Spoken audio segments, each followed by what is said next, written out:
اعوذ باللہ من الشیطان الرجیم، بسم اللہ الرحمن الرحیم۔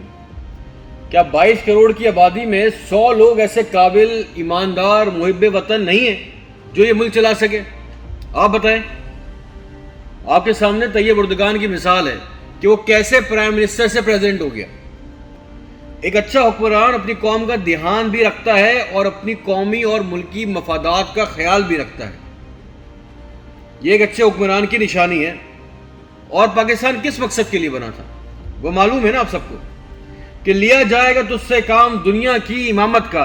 اب یہ امامت کا کام دنیا کی بلاول زرداری، حمزہ، نواز شریف، شہباز شریف، مریم نواز اور فضل الرحمان لیں گے، ان سے لیا جائے گا یہ کام، یا جو باقی ہمارے لوٹے ہیں ان لوٹے سے لیا جائے گا یہ کام۔ اگر آپ اس سسٹم کو خود چینج نہیں کریں گے، خود سے پاکستانی ادارے، پاکستان کے ریاستی ادارے اس سسٹم کو ٹھیک نہیں کریں گے تو کچھ چینج نہیں ہوگا۔ یاد رکھیے، اگر یہ نظام ایسے ہی چلتا رہا تو ہمارا حال بھی شام، عراق اور لیبیا جیسا ہو جائے گا۔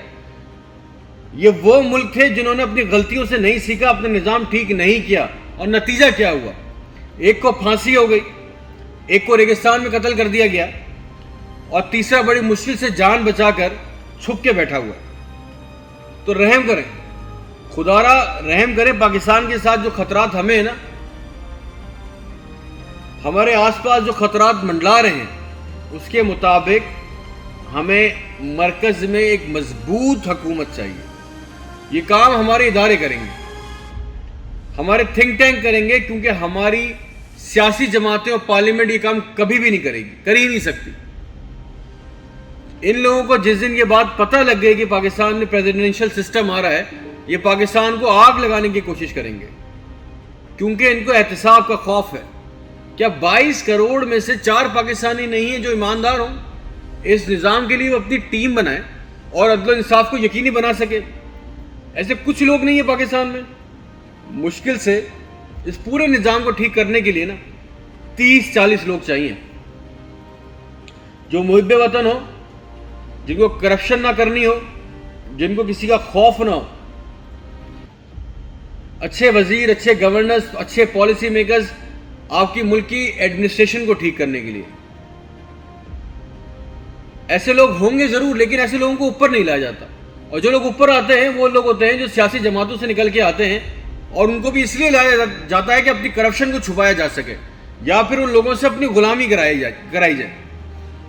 ججز ان کو لگایا جاتا ہے جو سیاسی جماعتوں کے وفادار ہوتے ہیں، تاکہ خود ان لوگوں کو ریلیف مل سکے، جیسے نواز شریف، زرداری، فضل الرحمان، ان سب لوگوں کو ریلیف مل جاتا ہے۔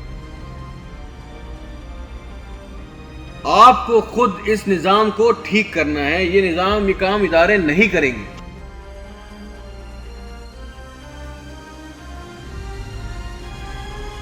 آپ یہ کام آج کر سکتے ہیں۔ ریفرینڈم کروائیں، ملک میں لوگوں سے پوچھیں کہ لوگوں کو کیا ضرورت کس چیز کی۔ پاکستان میں اب تو ججز بھی مشکوک ہو چکے، لہٰذا لوگوں کو اعتبار نہیں ہے عدلیہ پر۔ ایک آخری امید رہ جاتی ہے، وہ ہے نیشنل سیکیورٹی کونسل، جہاں پر سارے اداروں کے سربراہان ہیں۔ ہم ٹاپ بیوروکریٹس ہیں وہاں پہ، ایسے لوگوں سے رائے لیں جن کا ملک میں انٹرسٹ ہے، جن کو اپنی کرپشن نہیں چھپانی۔ یہ سب لوگ مل کر یہ فیصلہ کریں۔